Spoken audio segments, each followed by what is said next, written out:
ignorance, il pense qu'il a raison. Et quand un jeune vient le voir pour lui dire non mais non, ça se passe pas comme ça, non c'est plutôt comme ça, il va dire non mais non non non non non non non non non, je suis plus âgé que toi. Hein. C'est de ça que j'essaie de parler. Tu vois? C'est pas genre faut pragmatiser tous les vieux, que tous les vieux sont cons. Non, ça n'a rien à voir. C'est juste qu'il y a des vieux, ils ne servent à rien à part nous ramener dans le trou. Tu vois? Et quant à celui qui vient de parler là, j'ai vu qu'il s'est mis en pause là, il s'est barré. Ah, tu vois? Les gens comme ça, eux, ce qui les intéresse, c'est juste manger, dormir, aller aux toilettes, boire, rien faire d'autre. C'est juste ça en fait, leur philosophie, leur vie en général, tu vois? Donc, quand tu le dis à un gars comme ça, là, tiens, va prendre l'histoire de l'Afrique, il te regarde, dit, mais ça va me servir à quoi? Tu vois? C'est ça le problème. Quand tu dis à un comme ça, mais tu vas à l'église, ça te sert à quoi alors? Dis-moi. Il me dit, non, mais c'est le Saint-Esprit, tu vois? Eh ben, c'est tout ça, tu vois, des vieux qui amènent des enfants dans les églises. Nous, ils disent du concret, mais eux-mêmes, ils font pas du concret. Parce que quand tu vas dans les églises, en quoi c'est du concret? Quand tu vas dans les religions, là, en quoi c'est du concret? Ils nous disent, ouais, mais vous, les kémites. Oui, mais nous, c'est du concret parce qu'on apprend l'histoire de l'Afrique, on apprend la culture africaine, on s'éduque. Tu vois? Tu peux pas savoir où tu vas si tu sais pas d'où tu viens. Ça me paraît logique, en fait. Donc, le fait qu'on parle de l'histoire de l'Afrique, le fait qu'aujourd'hui, tu as des jeunes qui s'intéressent à l'histoire de l'Afrique, je comprends même pas que tu as encore des gens qui disent, oui, mais pourquoi vous faites ça? Ça n'a pas de sens, en fait. Réfléchissez. Même en Afrique, on n'apprend pas l'histoire de l'Afrique aux jeunes qui sont là-bas dans les écoles. Pour une fois qu'on apprend l'histoire de l'Afrique, vous devrez être content que des jeunes apprennent l'histoire de l'Afrique. Apprennent la culture, tout ce qui tourne autour de ce continent. Donc, il dit, ouais, et quand l'autre, il dit, oui, on veut rejeter les Blancs, nanana, parce que je sais qu'ils aiment bien voir les Kémites comme des racistes. Ça n'a rien à voir, en fait. Il faut apprendre le kémitisme, voir le combat qu'il y a derrière. Tu vois? Donc, non. Donc, je le redis, le problème, c'est pas tous les vieux. Donc, par exemple, nous, les Kémites, on parle souvent des ancêtres, donc c'est la preuve qu'on respecte les vieux, mais les vieux méritants, pas les vieux qui nous ramènent dans le trou. Il faut que ça soit clair, ça, tu vois. L'Afrique a besoin d'avancer, on a besoin des gens. Si tu as un truc intéressant à dire, si tu peux apprendre aux autres, il faut le faire, c'est tout. Donc, les gens, ils sont là, ils critiquent Médusa, mais il y a qui d'autre là? Il y en a des gens là-bas qui font des trucs comme ça. Monsieur, dans une minute. Oui, il y a des chrétiens qui éduquent la jeunesse. Il y en a plein là. Moi, quand j'écoute là de Mobali Massi, j'apprends des choses. J'apprends énormément. J'apprends plus de trucs sur TikTok, sur YouTube que quand j'étais à l'école. Comment vous expliquez ça? C'est hallucinant de dire qu'aujourd'hui, un jeune, il apprend plus de choses en allumant TikTok, en allant sur Facebook, en allant sur YouTube, qu'à l'école. Vous pouvez le nier, vous pouvez critiquer, mais c'est la vérité. Et ça, que vous le vouliez ou non, c'est du concret. Parce que tu peux aller à l'école, tu peux payer une école, tu peux t'asseoir. À l'école, comme tu dis, c'est peut-être du concret, mais tu vas rien apprendre du tout à part te faire aliéner. Alors que là, tu es peut-être sur les réseaux sociaux avec des gens qui connaissent les choses, ils t'apprennent des choses. Donc, c'est du concret pour nous. Merci. Merci à vous également. Et allez-y.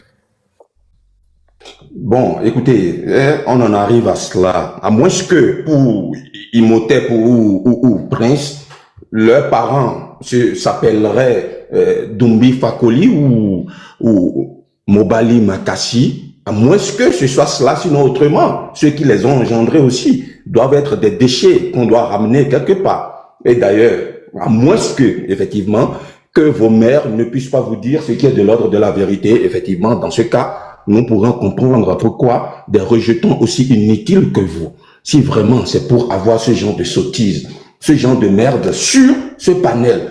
Nous leur demandons juste une question devant tout le monde. À défaut de répondre ne serait-ce que à la thématique qui est posée, au moins résumez donc ce que Fétiche il a dit. Dans l'incapacité totale, alors qu'il a parlé 5 minutes, c'est parce que nous l'avions écouté, que nous avions répondu à ce qu'il a dit. Mais vous, vous êtes même dans l'incapacité de, ne serait-ce que de résumer ce qu'il a dit.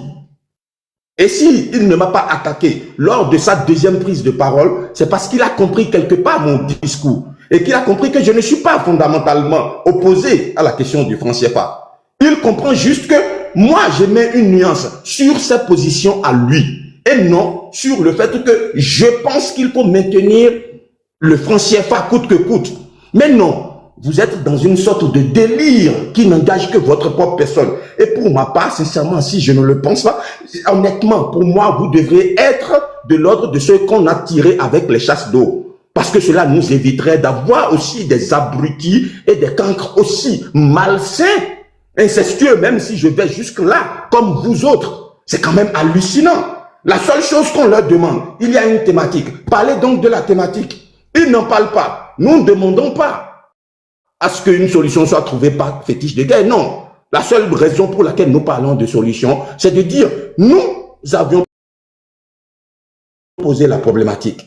Quelle est ton approche vis-à-vis de cela? Nous avions déjà proposé la nôtre. Quelle est la tienne? Et vous, vous montez de nulle part sur vos grands chevaux en estimant que, quelque part, il y aurait certaines personnes qui feraient du fait d'avoir un pied dans la tombe des arguments d'autorité. C'est de la folie. Et nous sommes dans quoi aujourd'hui?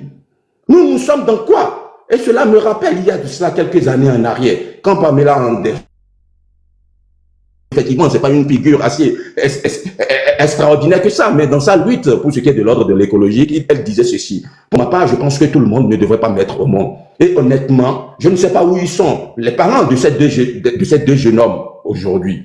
Sincèrement, je pense que, ne serait-ce que l'idée de ce que vous avancez comme argumentaire et de comment vous concevez la parole qui vous est envoyée, parce que vous n'écoutez pas pour comprendre, vous n'écoutez pas pour assimiler ce que les autres disent, vous écoutez uniquement pour assumer quelque chose de l'ordre de l'obsession qui vous anime et de la crise identitaire qui est la vôtre. Je peux comprendre que de votre côté, oui, bien sûr, je peux comprendre que de votre côté, vos parents ont échoué à vous donner le nécessaire pour avoir ce qui est de l'ordre de l'esprit critique, mais moi, c'est peut-être la différence entre vous autres, on nous a éduqués à avoir l'esprit critique. Et si vous l'aviez, vous ne jugerez pas déjà, premièrement, quelqu'un en raison de sa voix. C'est complètement stupide, imbécile et aliénant, comme vous êtes en train de nous, de nous justifier. C'est quand même incroyable. Je ne sais pas comment on en arrive à cela. Et aujourd'hui, de dire que des gens sont incapables, ne serait-ce que de résumer un discours de 5 minutes. 5 minutes, c'est de la folie. D'accord. Merci, monsieur Hero. Ok, Hassan, vas-y. Après, on va passer à Fétis. Fétis, s'il vous plaît, je vais laisser. Lui, je l'avais oublié, pardonnez. Hassan, Merci. Et puis on reprend. Sergo, je prends la parole à quel moment? Merci bien. Merci, c'est vous. Tu sais, depuis matin, c'est de ça nous sommes en train de parler. On peut dire même tout le temps sur ces panels. C'est-à-dire trouver des solutions, proposer des solutions. Mais chaque fois que nous, on propose des solutions, et il y a des gens qui sont là, qui disent que non, ben, c'est pas, qu'ils nous traitent de tout et de n'importe quoi. D'abord, pour rectifier quelque chose, quand Fétis il avait dit dessus dans le Fonds monétaire africain que c'est de Paul Biya. Donc, c'est pas de Paul Biya. C'est une politique de l'Union africaine qui a débuté en 2010.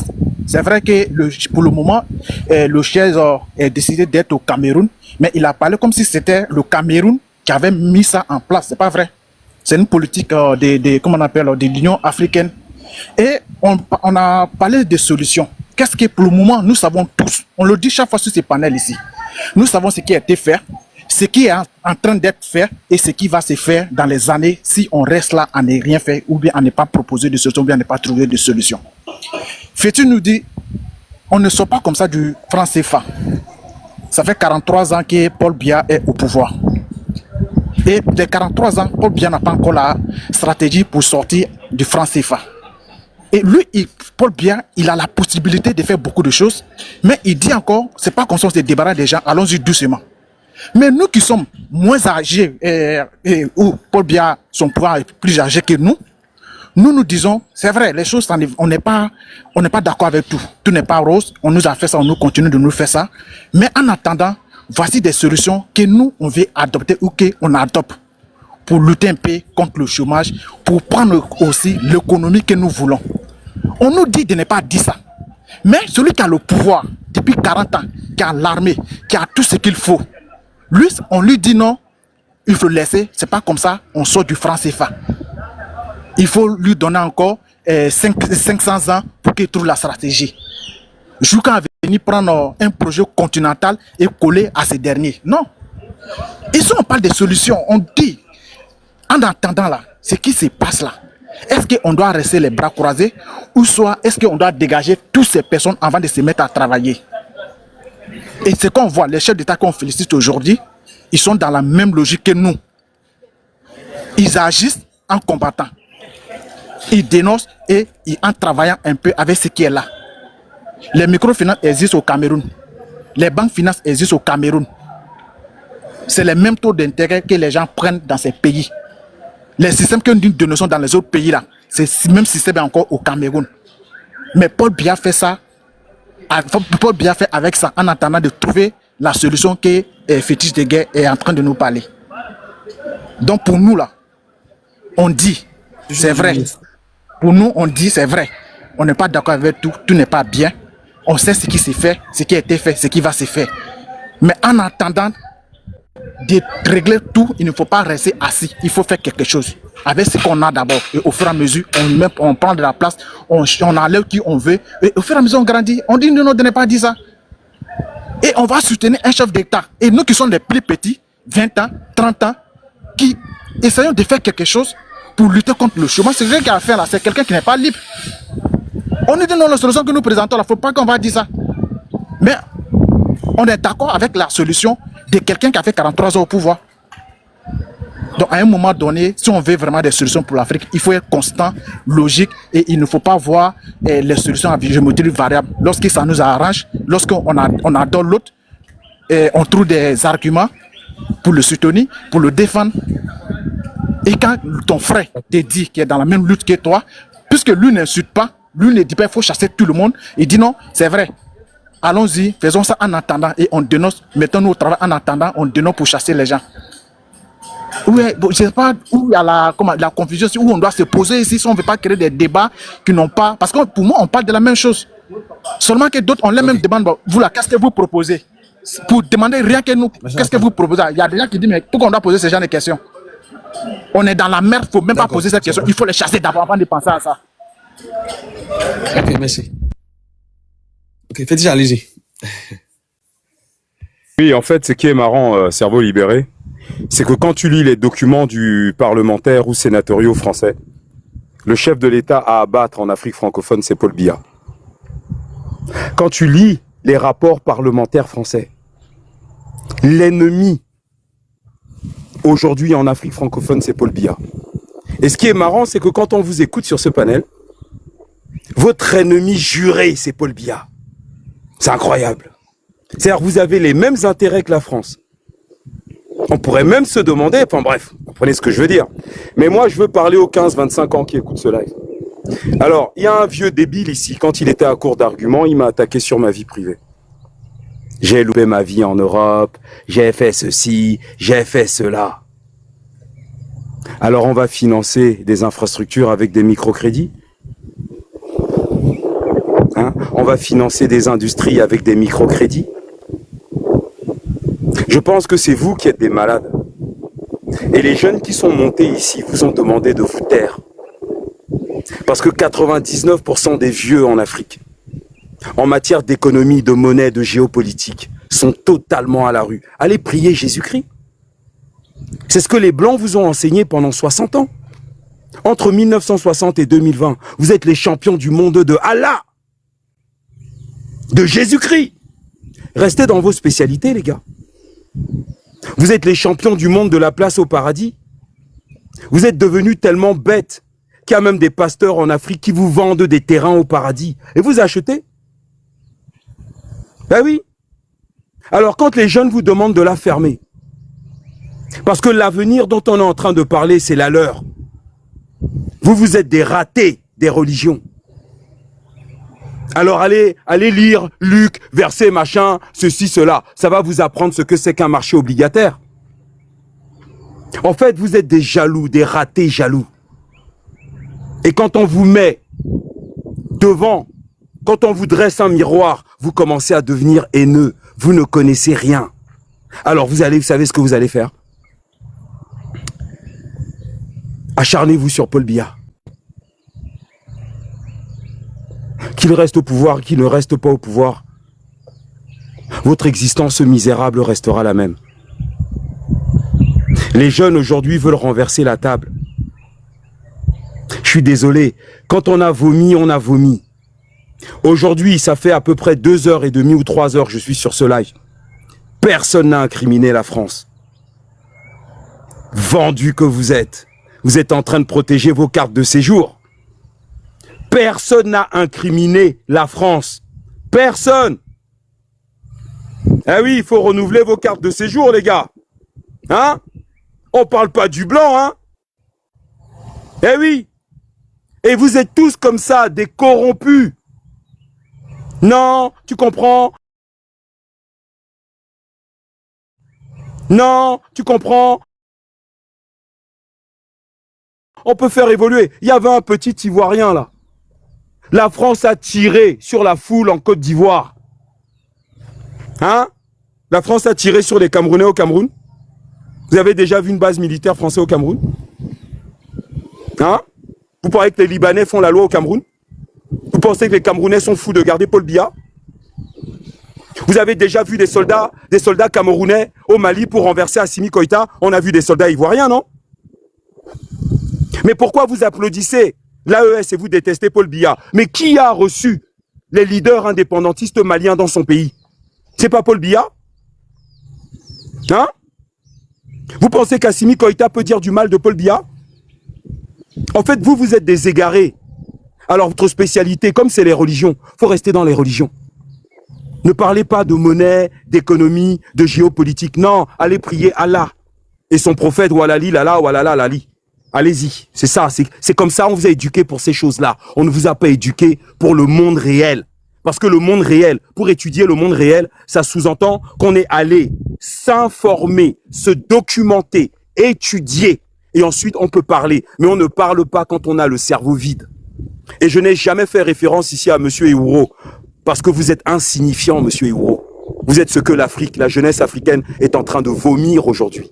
Des vieux ignorants. On parle de développement économique, de financement, vous parlez de microcrédit. Voilà. On parle de financement, vous nous parlez de microcrédit. On va financer des rames de TGV avec des microcrédits. On va financer des infrastructures dans un pays avec des microcrédits. On va financer des industries dans un pays avec des microcrédits. Parce que votre mère avait payé l'école avec le microcrédit. Donc le pays doit financer les hôpitaux avec le microcrédit. Mais vous avez fumé quoi, les mecs? Vous êtes dans une minute. Retournez. Voilà, il faut retourner aux religions. Paul Biya ou pas Paul Biya, ça ne changera rien. Une chèvre reste une chèvre. Que Paul Biya soit au pouvoir ou pas au pouvoir, une chèvre restera une chèvre. Donc laissez les jeunes étudier. Et quand le moment est venu de renverser la table, tous ceux qui sont sur la table vont tomber. La France est sur la table en Afrique, elle va tomber. Il n'y aura pas de pommade, de machin. Non, on a quand même une histoire commune. On a quelle histoire commune avec la France? Les massacres à Abidjan? Les massacres en République centrafricaine? Les massacres au Sahel? Le franc CFA? L'esclavage? Et mais vous êtes incapable d'incriminer la France parce que vous espérez un visa, un titre de séjour. Voilà, c'est ça aujourd'hui qui pose un problème à l'Afrique. Les traîtres. Merci beaucoup, cerveau libéré. Merci à vous également. Ok, on va accueillir les nouveaux. Djebel, merci pour la patience, allez-y. Et puis après, on a Jordi. Oui. Bon, tu peux avoir une motion, s'il te plaît? Attends, Imhotep, t'inquiète pas, tu vas avoir une belle carte, un beau cadeau. T'inquiète pas. On les a vraiment fait attendre, s'il vous plaît, pardonnez. Ok, ça marche. T'inquiète pas, Imhotep, t'inquiète pas. T'inquiète pas. Tu vas avoir une belle surprise. T'inquiète pas, Imhotep. Hotep, bonjour. Shalom à tout le monde, à la FIA, en beauté, aïe bobo. Bon, en fait, moi, j'ai bien écouté tout le monde. Je crois que j'ai 4 minutes et 30 secondes et 40 secondes exactement. Imhotep, je te donne mon temps. Voilà, je te donne mon temps, mais sachez bien, moi, je fais partie des vieux et je ne prends pas du tout mal. Il y a certains vieux parmi nous qui déconnent vraiment.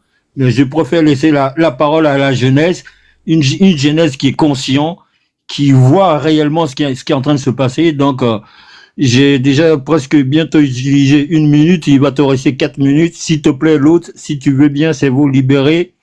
Lui octroyer mes 4 minutes qui restent à Imhotep pour qu'il puisse répondre. Merci bien. D'accord. Imhotep, allez-y. Au fait, ce que je vais dire là, ça s'adresse à Euro. Moi, aujourd'hui, mon modèle, c'est-à-dire que mon modèle dans la vie, c'est mon père. C'est lui qui m'a tout appris. Il m'a appris à respecter les personnes âgées, à avoir la valeur du travail et avoir aussi l'esprit critique. Ce qui a fait que moi, je suis sorti de toutes ces salles de religion parce que c'était quelqu'un qui était protestant. Je l'ai vu un jour, il ne partait pas à l'église, moi-même, je le condamnais. C'est après que je comprends que mon père m'enseigne sans que je ne sache. Donc, il m'a appris à raisonner et à respecter les personnes. Chez nous, comme je te l'ai dit, les vieillards, s'ils n'ont rien à dire, ils se taisent et ils restent à leur fauteuil. Les petits-enfants s'approchent d'eux et ils les enseignent. Mais c'est ma première fois de voir un vieillard aussi têtu et imbécile dans la tête comme toi, qui monte sur les panels insulter les parents des enfants, au lieu de les apprendre la sagesse de la vie. Au moins, on aurait pu comprendre que tu connais rien de la vie, tu pourrais te taire et nous apprendre des formes et nous donner ta sagesse, mais tu ne fais pas ça. Par contre, tu es là, dans ton trou de rat, à manger des fromages, tu pues. C'est pourquoi tu es en Europe au lieu d'aller en Afrique, parce que tu estimes que tu as échoué, alors que ta maman s'est endettée, la pauvre dame s'est endettée avec les microcrédits pour financer toi tes études, pour être là. Tu n'as pas compris. Maintenant, je vais t'expliquer ce que nous on fait des vieillards comme toi. Écoute très bien. Si tu portes des appareils auditifs, il faut les mettre aussi dans les oreilles. Des vieillards comme toi, voici ce qu'on fait d'eux. Voilà, écoute très bien.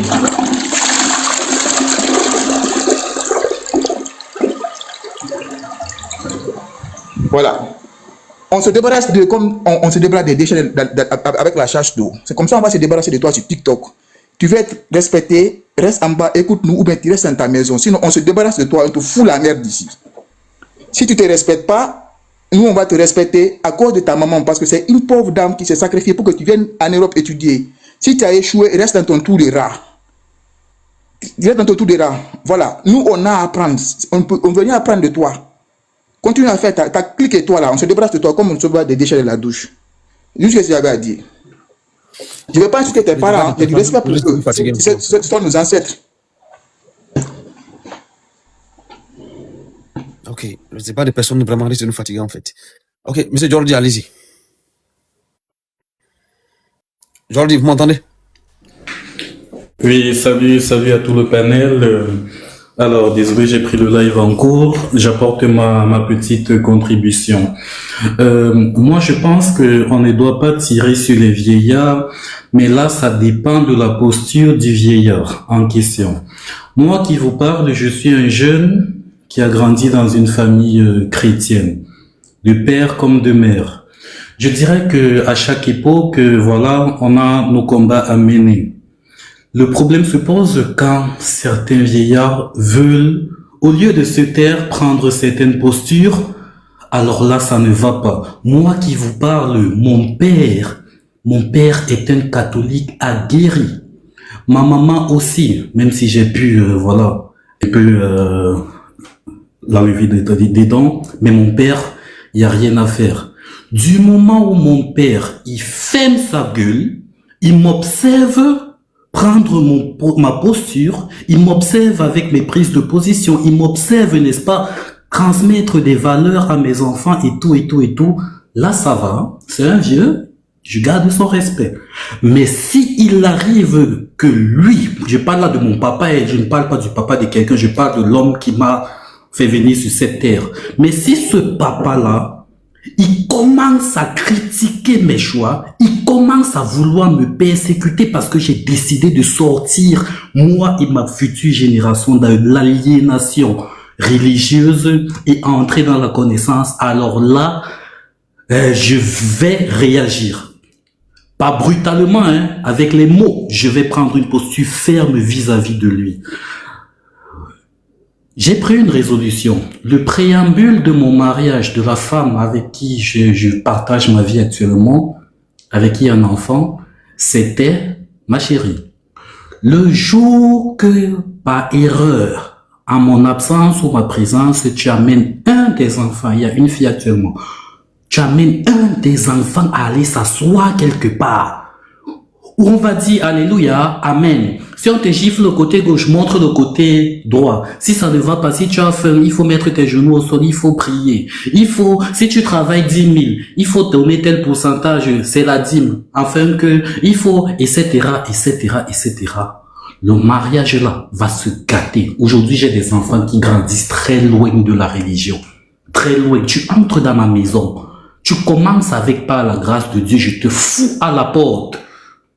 Les vieux, on vous respecte, mais s'il vous plaît, vous avez mené vos combats. Nous ne sommes pas là pour vous juger vos victoires, vos échecs. Fermez la bouche et laissez-nous, n'est-ce pas, avoir de propres combats aussi. Et là, je pense que votre neutralité peut faire en sorte qu'on maintienne du respect. Mais si vous voulez entrer dans une confrontation, je pense que là, certains jeunes, pas tous, vont vous répondre comme il faut. Voilà, je m'arrête là. Ok, Maréchal, il y a Congo, allez-y. Ouais, salut au panel et triple tap fétiche de guerre. Triple tap Imhotep. Vraiment, sincèrement, à écouter certains vieux parler, c'est là où tu comprends pourquoi le combat de nos ancêtres a peut-être avorté. Mais nous allons prendre la relève et ce combat, nous allons le gagner. Je sais pas, ces vieux débiles, je ne sais pas, qui racontent, qui vocifèrent des trucs à la con, qui n'ont ni tête ni queue, ils n'ont même pas de propositions. Et d'un côté, quand on a des grands frères qui essayent de vouloir donner les solutions pour sortir dans la merde dans laquelle nous nous trouvons, ils veulent s'opposer à ça. Sincèrement, c'est vous libérer. Pour moi, je vais être caché, hein. Je respecte tous les vieux. Mais les vieux papas débiles là, je n'ai aucun respect pour eux. Si, à la limite, s'il faut même les fouetter, pour que, voilà, les cerveaux essaient un peu de tourner, on doit les fouetter. Moi, j'ai pas de respect pour ce genre de vieux. Voilà. Donc, c'est ce que j'avais à dire. Je vais pas prendre beaucoup de temps. Donc, ça m'énerve même tellement, tu ne sais même pas. Voilà. Après, tu peux donner mes minutes à qui tu veux. Non, Maréchal, ne t'inquiète pas. Il pensait qu'on allait lui passer la pommade. Nous, on va passer le piment. C'est pas la pommade, c'est le piment qu'on va faire passer. Avec la soude caustique. Monsieur Soumaro, vous êtes là. Bon, s'il vous plaît, c'est un peu, voilà. Ok. Je vais continuer avec, bon, Dr. John. Je pense que vous êtes la dernière personne, Jenan avait déjà parlé. Donc, on va aller avec vous et puis on va reprendre.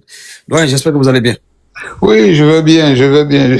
Je passais là et puis j'ai vu assez d'invectives, assez de colère et ça m'a surpris quoi. J'ai dit bon, je vais monter et puis comprendre ce qui se passe. Il semblerait que les jeunes sont pleins de confiance et en train d'insulter le pauvre Eurouf que j'ai pas entendu. Mais ce que j'aimerais dire à la jeunesse, c'est que à un certain moment, les vieux étaient jeunes, pleins de confiance et pleins de désir de changer l'Afrique. Nous tous qui sommes devenus vieux, on a appris. Maintenant, le dicton c'est « si jeunesse savait, si vieillesse pouvait ». Nous sommes dans une situation où nous avons l'expérience. On a été engagés, on a combattu pour l'Afrique, on a été panafricains, tout ce qu'ils disent là. Tout ce que les jeunes sont en train de dire, on a fait ça.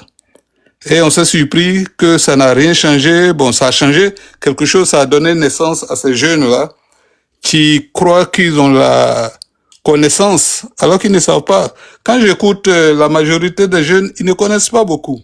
Mais ils sont très convaincus. Ils pensent que à leur tour, ils vont changer l'Afrique, qu'ils vont changer la situation.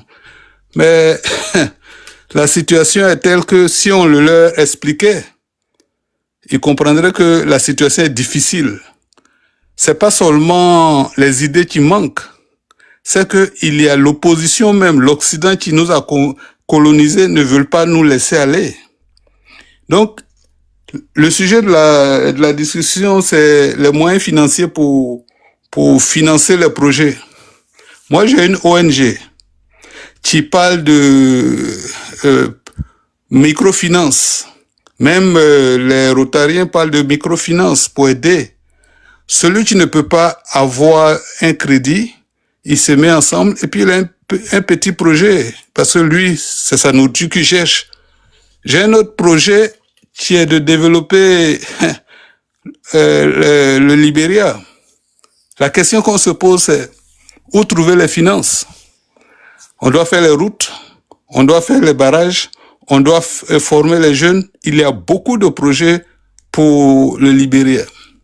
J'ai un ami qui m'a appelé hier, il dit on doit s'occuper de développer un projet au Tchad.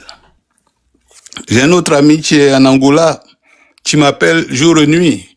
Il a au moins une île où il a besoin de 50 millions de dollars pour la développer. Où trouver cet argent? Il a compromis à faire. On parle à beaucoup de personnes qui aimeraient bien aider. Un autre exemple.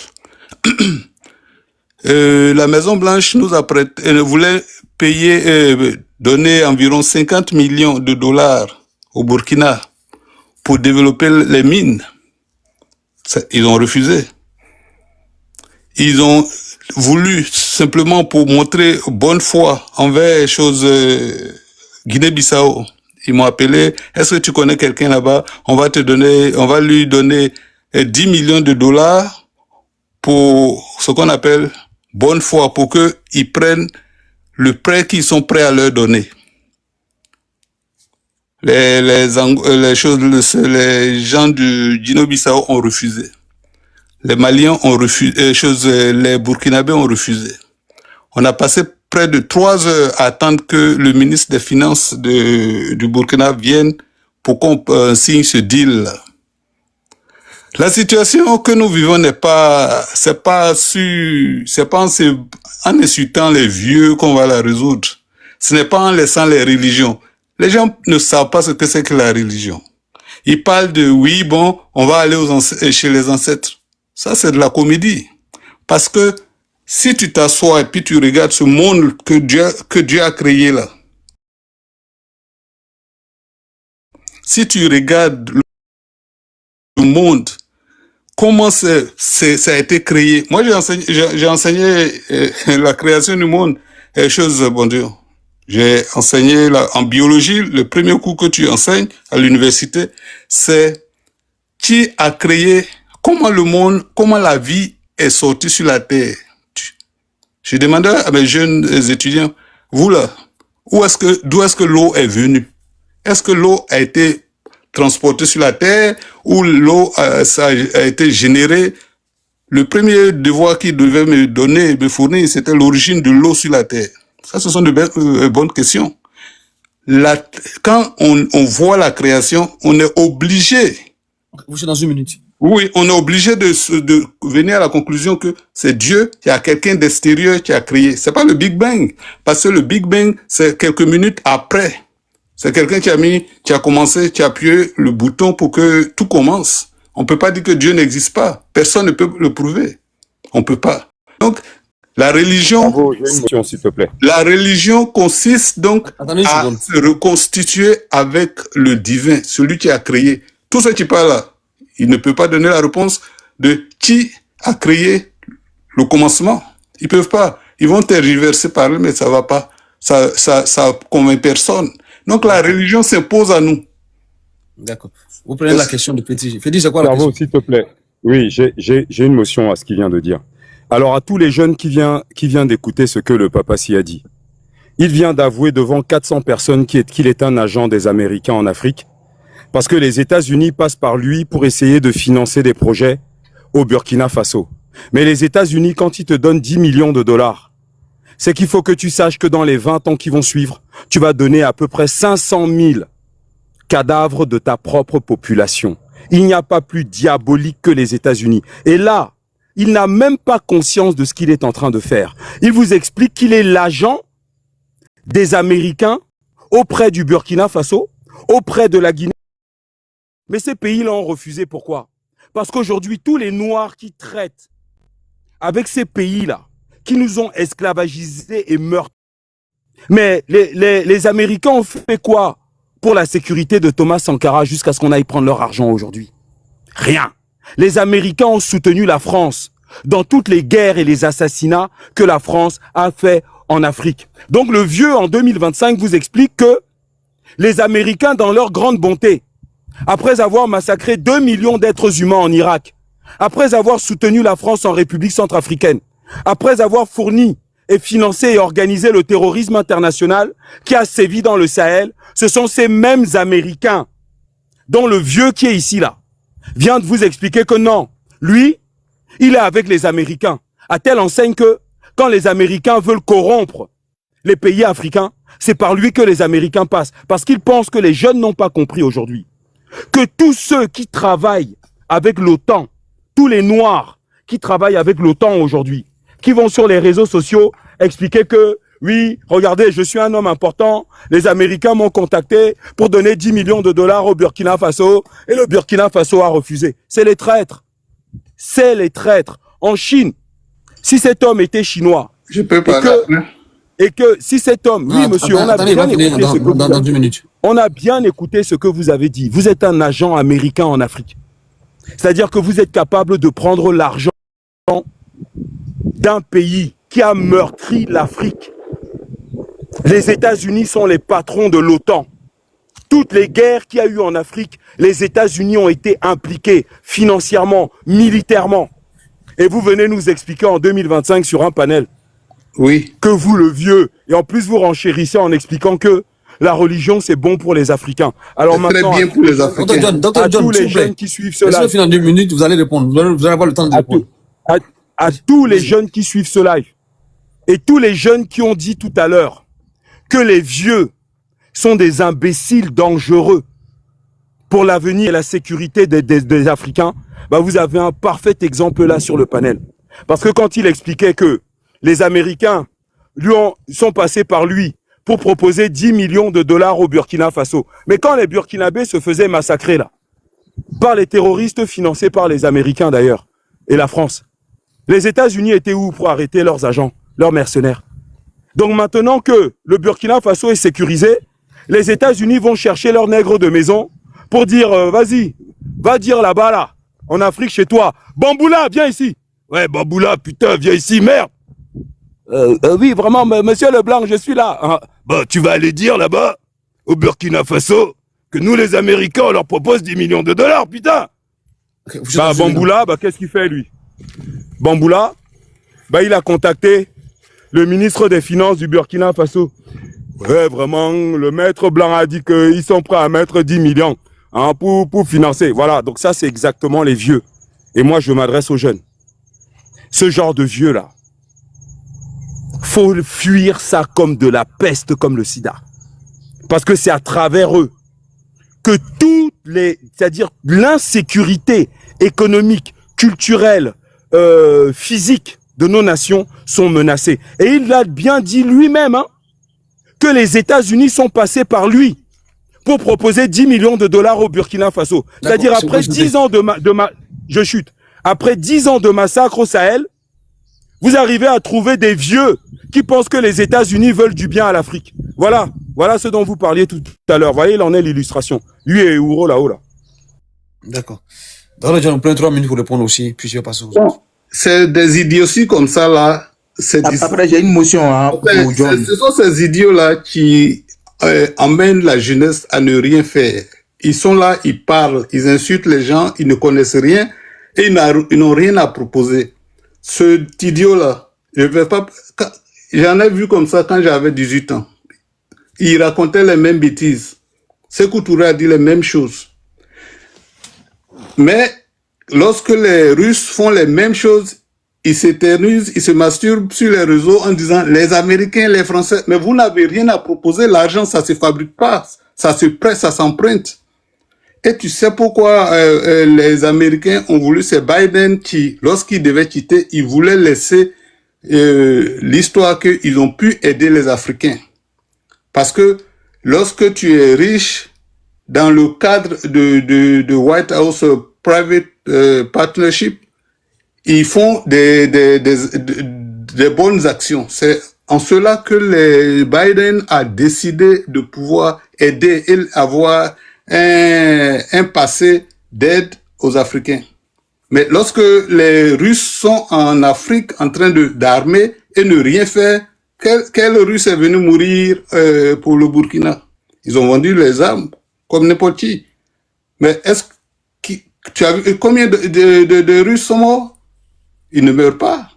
Parce que les idiots comme vous, comme ça, là, avec cette propagande en train de bavarder, détourner la jeunesse, vous n'apportez rien.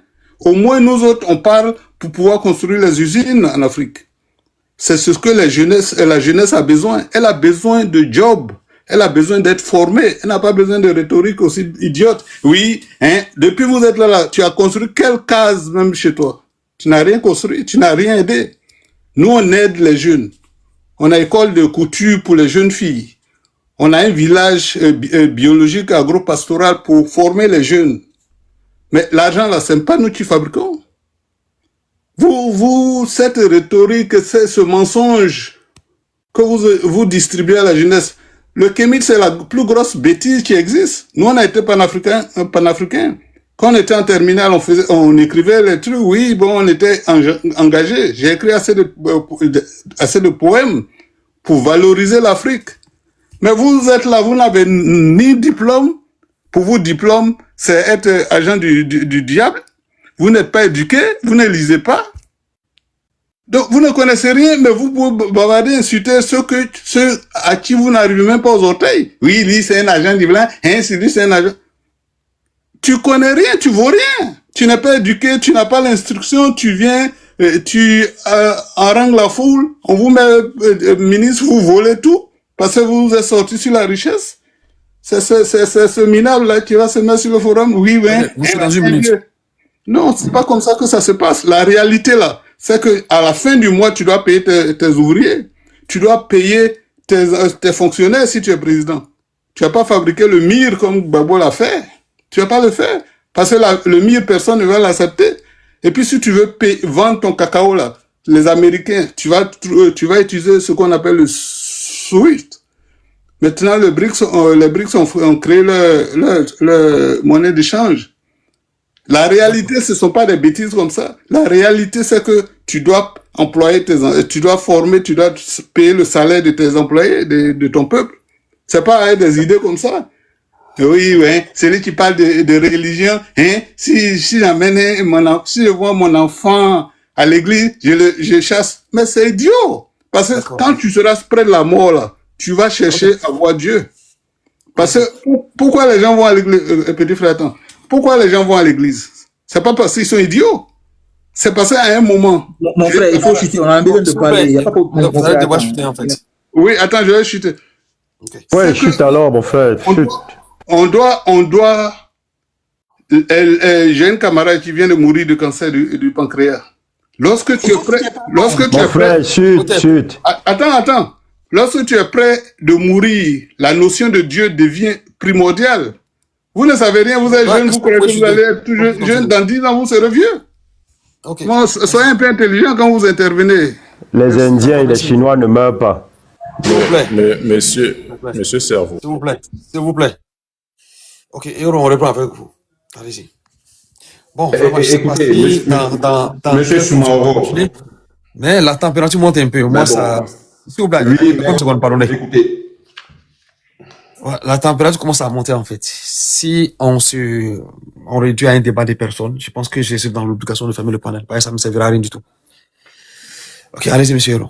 On n'a pas besoin de ça. Soit vous descendez ceux qui ne parlent pas du sujet, mais non. Au bout d'un moment, monsieur Soumaro, il faudra prendre les responsabilités. Mais bon, je pense que Dinen voulait parler. Je ne sais pas, peut-être qu'il est occupé. Je le laisse parler et après je parle. Je pense que de toute façon, c'était lui qui devrait parler après moi. Ok, Dinen, allez-y, si vous nous entendez. Oui, merci. Vous m'entendez bien? Allez-y. Ok. Oui, donc moi, parce que c'est ça, le débat prend un peu des virages, parce que moi, quand je monte sur des points précis, et je vais préciser sur le point sur lequel je monte, parce que je vois que, et c'est pas par rapport à la personne, hein, je vois que les gens sont en train d'attaquer Ewo par rapport à la question du microcrédit. Et sous prétexte que Ewo n'aurait pas étudié, qu'il ne comprend pas l'économie.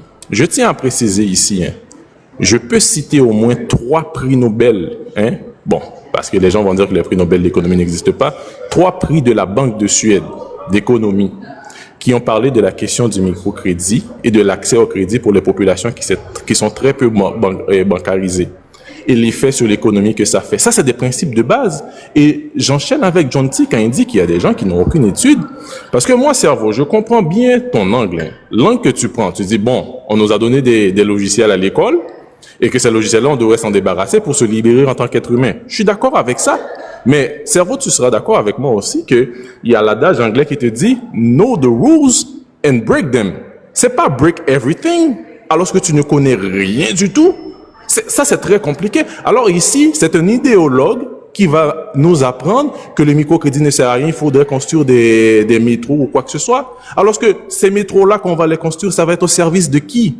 Il faut déjà que tu aies un tissu économique qui soit assez viable pour justement construire les métros, pour que quand le métro soit construit, pour que quand les gens puissent aller au travail, etc., et ils puissent déjà avoir une activité économique.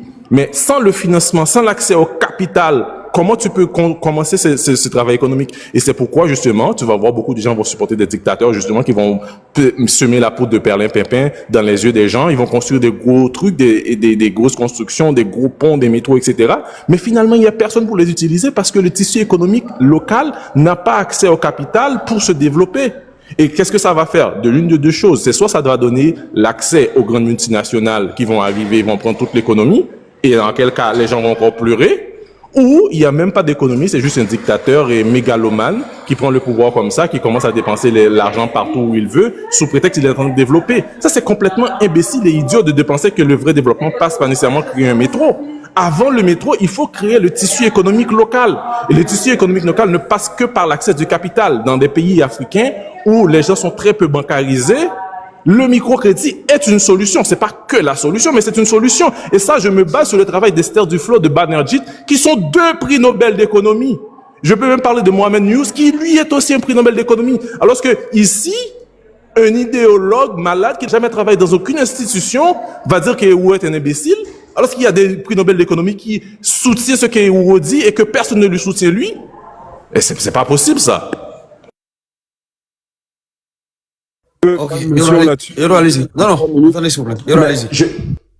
Je ne sais même pas, Jinel, moi je ne suis pas rentré dans la question, je ne suis pas rentré dans le fond pour une simple raison, parce que j'en ai trouvé certains qui sont des brebis égarés, qui sont venus et prendre la défense de leur maître à penser, rien à voir, parce que dès l'instant où j'entends la personne parler de microfinance de cette façon, non seulement qu'il n'avait pas compris le contexte par lequel la notion de microfinance est arrivée. Je ne sais pas si monsieur Soumaro, vous vous souvenez, c'était avec la puissance sur la question de comment on fait par rapport à des gens, à des jeunes qui ont des initiatives, qui ont des projets et qui voudraient les financer, mais qui n'arrivent pas à obtenir des prêts bancaires ou qui n'ont pas des statuts ou des instituts étatiques qui leur permettent d'y arriver. Et nous avions parlé de cette notion pour savoir est-ce qu'il n'y a pas ce genre de cadre dans leur pays.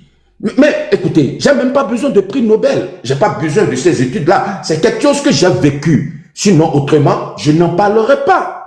C'est quelque chose que j'ai vécu. Peu importe, on pourra me traiter de quelqu'un qui a été à l'école et qui est devenu un aliéné total, mais n'empêche qu'aujourd'hui, si je peux me permettre, en tout cas, de travailler dans une structure dans laquelle je suis et que je peux me permettre de gagner ce que je gagne, c'est tout simplement parce que quelque part, cette microfinance a permis cela. Et c'est pour ça, je ne sais même pas aujourd'hui, mon pays bénéficie à travers ce que je peux faire sur lui. Mais bon, on va sortir de là. La question qui se pose, c'est-à-dire, il y a des gens ici qui viennent et qui nous parlent de la question de l'étatisation comme ce serait une sorte d'action sociale. Mais en même temps, on me parle d'étatisation des entreprises, mais en même temps, dans ces entreprises, à travers le décret 193, où je ne me rappelle plus, on dit à tout directeur, tout gestionnaire, c'est-à-dire tous les grands qui dirigent ces structures étatiques, qu'ils seront rémunérés uniquement compte tenu de leur rendement. Alors dites-moi, quelle action sociale vous demandez donc à ce genre d'État? Je ne sais pas pourquoi des gens aujourd'hui, mais je peux bien entendre cela. Je peux bien entendre le fait qu'on soit dans une sorte de culte de la personne et que effectivement on est content d'entendre certaines personnes venir nous défendre, alors que nous autres, effectivement, Vous avez échoué. Vous êtes les premiers à dire, si tu es réellement Camerounais, tu ne sortirais pas pour soutenir Issa Chiroma, que ses enfants sortent. Mais, parce que c'est des pervers narcissiques, eux, ils acceptent que d'autres jeunes viennent se sacrifier pour eux. Ils acceptent que d'autres jeunes viennent se sacrifier pour eux. La question qui leur était posée était très simple. Pour toute cette racaille qui était montée tout à l'heure, cette racaille, y compris bien sûr, Imhotep qui, dans son narratif, on va dire que mon père m'a appris à respecter les personnes âgées, mais la première des choses qu'il fait, c'est de leur manquer de respect. Alors dites-moi, oui, effectivement, nous pourrons considérer que ce genre de personnes sont des résidus sémentiels, c'est-à-dire des gens que j'estime que leurs parents à aucun moment n'a voulu qu'ils viennent sur cette terre. Et peut-être qu'ils ont tout fait, mais n'empêche que c'est des cailloux, c'est des trucs qui sont tellement têtus, ils ont besoin de venir. Et forcément, on voit cela. Honnêtement, si je m'étais à la place de Fétiche, honnêtement, si réellement il a des intentions intègres, authentiques et crédibles en ce qui concerne le développement des nôtres, si réellement ces jeunes qui sont montés tout à l'heure pour le défendre, normalement, il doit se poser la question, où est-ce qu'il a échoué? Parce que ces jeunes sont montés non seulement qui n'étaient pas dans la mesure de résumer ce dont il a parlé, non seulement qui sont même incapables de parler de la thématique, mais maintenant, ils vont faire dans ce qui est de l'ordre du préjugé et encore mal fait. Parce que ce que John T a dit par rapport au fait de financement de l'extérieur, moi je ne suis pas d'accord avec lui. Mais cela ne veut pas pour autant dire que nous ne pouvons pas trouver des points d'achoppement ou tout simplement, est-ce que ça voudrait dire que tous les vieux sont des cons? Sinon autrement, votre fétiche aussi serait un con. Est-ce qu'aujourd'hui, nous pourrons partir de ce postulat pour penser que tous les jeunes sont des gens qui sont éclairés? Mais vous n'en donnez pas l'exemple. Nous voyons très bien à quel point vous êtes complètement abrutis et idiots de monter et de défendre quelqu'un qui depuis longtemps a compris là où se trouve notre point de divergence. Mais vous autres, malgré le fait que je vais même beaucoup plus loin et j'essaye de vous aiguiller, mais n'empêche que cela, vous avez ce besoin de, en quelque sorte, d'insulter pour montrer quoi? Vous êtes dans une crise identitaire. Euro, il faut chuter, on a besoin de parler. Chute, mon frère, chute. Je vais le descendre. Je peux comprendre que vous soyez dans une crise identitaire et que vous avez besoin de vous raccrocher à quelque chose. Ça, c'est quelque chose que j'entends. Mais de là à faire encore plus dans ce qui est de l'ordre de la médiocrité et encore enfoncer l'Afrique dans son... Mais c'est quand même incroyable. Nous sommes déjà dans un état lamentable. Nous essayons d'en sortir. Mais il faut qu'on ait des ordures comme vous pour que cela ne puisse que faire encore pire que ce que c'était. D'accord. Je peux faire une motion de 3 minutes. Oui, non, accordez-moi une seconde. Je vous reviens tout de suite. Mauro, j'ai pas encore eu ma motion. Hein. S'il vous plaît. En fait, il y a des gens qui m'ont accusé dans les commentaires d'être du côté de M. Euro et puis bon, le doyen qui est descendu. Je pense que j'avais demandé pardon à ce que les gens arrêtent d'insulter. Il y a ceux que vous prétendez soutenir, on dit ceux qui préfèrent insulter. Vous voulez que je fasse quoi? Ils ont été les premiers insultants, vrai de vrai. Donc, c'est pas la peine de vous apprendre à moi, en fait. Non, cerveau est clean. Faut arrêter ça. Cerveau est propre dans sa gestion du live. Ça, il faut le reconnaître. Faut pas exagérer non plus. Non, s'il vous plaît. Vous savez, vous savez pourquoi j'ai répondu? Parce que celui qui a écrit, en fait, il était hier ici avec moi. Et je sais comment il est parti, en fait. Bon, donc, quand c'est comme ça, on peut pas écouter des gens qui disent, on va insulter. S'il vous plaît, monsieur Fétiche. On peut pas écouter des gens qui disent, nous allons insulter. Non, mais ça, moi, je n'ai rien à dire sur la gestion que vous faites de votre live. Moi, franchement, c'est propre. Il n'y a rien à dire. Voilà. Ok, allez-y d'abord, après je vais parler. Bien. Alors, moi, je voulais réagir à... Alors, il y a 2 Blancs qui ont reçu un prix Nobel. Et ils ont reçu le prix Nobel sur l'étude qu'ils ont fait de la diarrhée. Ils ont dit qu'en Afrique, la diarrhée, c'est bon pour les enfants. Parce que les Blancs aiment tellement les Africains, si vous voulez, qu'ils nous donnent des conseils, ces Blancs-là. C'est-à-dire, en fait, le microcrédit, Ça n'existe pas. C'est pas avec ça qu'on finance l'économie en Europe. Mais pour les nègres, c'est bien. Les bamboulas, là. C'est bien. Pour eux, c'est les microcrédits. Parce que de toute façon, on est des microbes. Voilà, on est inférieur, on n'est rien. Donc au lieu que nous puissions nous battre, nous, pour avoir un système financier solide, qui s'appuie sur nos matières premières. Parce que beaucoup de vieux ici ne savent pas que le Burkina Faso que vous voyez là, les États-Unis ont proposé de prêter 10 millions de dollars au Burkina Faso. Voilà ce qu'un autre vieux est monté raconter. Mais 10 millions de dollars, c'est ce que le Burkina fait en une semaine avec son or. Avec l'or que le Burkina extrait, c'est une semaine. Je veux dire, vous avez déjà entendu que les États-Unis ont prêté 10 millions de dollars à un pays européen.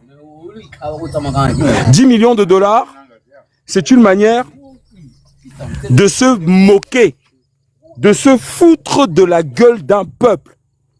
Les États-Unis, quand il s'agit de prêts aux pays européens, ils parlent en milliards de dollars.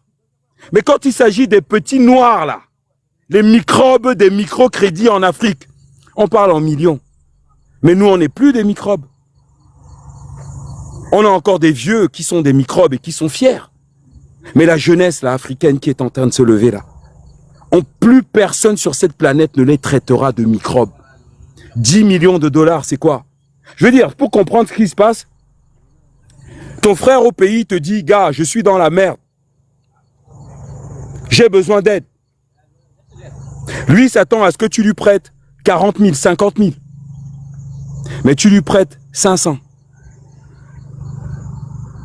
Et quand tu refuses, il dit que tu es mal poli. Voilà, c'est exactement ça. On ne prête pas 10 millions de dollars à un pays sur la planète. C'est une insulte à la population. Les États ne se prêtent pas en millions. Les États se prêtent en milliards. Le Burkina Faso n'est pas un clochard. C'est un des plus grands pays producteurs d'or d'Afrique. Et le Mali, pareil. Donc alors, Biden, le vieux sénile là, il peut se caler ces 10 millions de trucs où on pense. On n'a pas besoin de ça. On n'est pas des pays pauvres, contrairement à ce que vous pensez. Aucun pays de la zone CFA n'est en faillite. Et on mange mieux en Afrique francophone, zone CFA, qu'en Europe. Les pays pauvres, c'est pas nous. Vous ne savez même pas ce que c'est que la pauvreté. Les pays pauvres, ce n'est pas nous. Nous, on produit de l'or. Là où la France produit du fromage. Nous, on fait de l'or. Nous, on produit du pétrole, là où ils produisent du vin. Alors, qui est pauvre? Qui est pauvre? Alors, arrêtez ça, votre propagande de oui, ici au pays, on souffre. Bah oui, bah vas-y. Trouve-moi un pays dans le monde où on ne souffre pas. Donald Trump aurait dû donner les 10 milliards de dollars, d'accord, pour donner de l'eau aux millions d'Américains qui vivent dans leur voiture. Bah oui, c'est qui le pays pauvre? Vous voulez comparer la France et l'Afrique francophone, zone CFA? Mais nos pays ne sont pas en faillite. Nos pays ne sont pas en faillite. La France est structurellement en faillite. Elle est d'ailleurs, même là, d'ici peut-être moins d'un an, la France va être mise sous tutelle de la Banque Centrale Européenne. Alors, qui est pauvre? Qui est pauvre? Alors, votre espèce de... Je sais pas, en fait, sincèrement, les jeunes, hein, et je te remercie, Cerveau, pour la qualité du live. Moi, je dis aux jeunes, n'ayez aucun respect pour les cheveux blancs africains. Tous les vieux de plus de 30 ans, si on était en Chine, les Chinois les auraient déjà. La révolution culturelle en Chine, c'est soit tu défends les intérêts de la Chine, soit tu défends les intérêts des Occidentaux. Tous ceux qui ont défendu les intérêts des Occidentaux en Chine, c'était prison ou c'était la pendaison. On n'est plus en train de jouer. Donc pendant les temps de guerre, il n'y a aucun respect pour les vieux. C'est soit ils sont disciplinés, ils sont patriotes et on combat ensemble l'ennemi, soit ce sont des traîtres. Comme l'autre qui est monté ici, vous expliquez que oui, les Américains sont passés par lui. Mais toi, t'es qui auprès des Américains pour qu'ils passent par toi pour donner 10 millions, des cacahuètes aux...